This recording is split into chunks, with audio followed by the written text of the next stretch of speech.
नमस्कार मित्रांनो, आज आपण भटक्या बिडूच्या पुढच्या प्रवासामध्ये बंदिस्त खेकडा पालन खेकडे हौदात कसे सोडायचे याचं प्रात्यक्षिक मी आपल्याला दाखवणार आहे।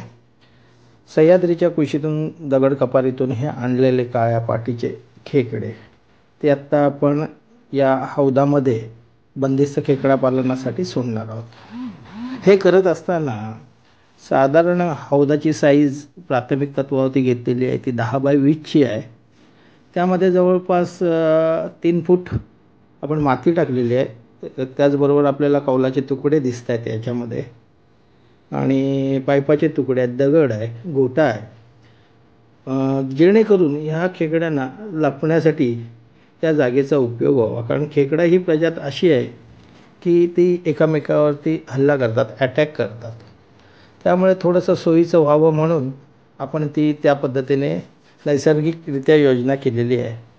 यात पाणी पण सोडलेलं दिसत आहे। साधारण खेकडा हा उभयचर असल्यामुळे तो पाण्यातही राहू शकतो आणि मातीतही राहू शकतो। साधारण त्यांना सकाळच्या वेळेला किंवा संध्याकाळच्या वेळेला ऑक्सिजनसाठी ही बाहेर येतात। बरं, माती जी आहे ती त्याच्यामध्ये त्यांना बिळं करता येतात, यासाठी ती माती ठेवलेली आहे। साधारण जून ते जुलै महिन्याच्या दरम्यान या खेकड्यांचा प्रजनन काळ असतो। त्याच दरम्यान आपण ही काळ्या पाटीची खेकडी पकडून आणलेली आहे, ज्याच्यामध्ये 70% मादी आहे आणि 30% नर आहे। आता नर मादी हे ओळखत असताना त्याच्या पोटाखालचा जर भाग आपण पाहिला खेकड्याचा, तर ज्याच्या पोटाखाली यू आकाराचा मोठा यू आकार असतो ती मादी असते, आणि साधारण एका सुळक्यासारखा किंवा लंगोटसारखा जो भाग असतो तो नर असतो।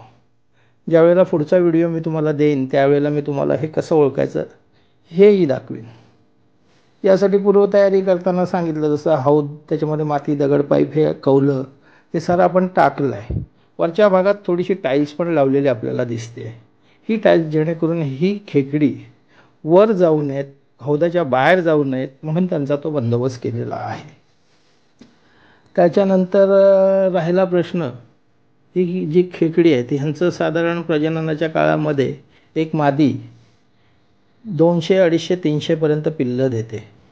त्याची वाढ होत असताना जवळपास वर्ष दीड वर्षाचा कालावधी जातोच। याच्यामध्ये हा जो आज बंदिस्त खेकडा पालनाचा हौद आहे हा शेती व्यवसायाला पूरक व्यवसाय म्हणून हा प्रयोग शेतकऱ्यांनी केला तर मला वाटतं तो रास्त ठरेल।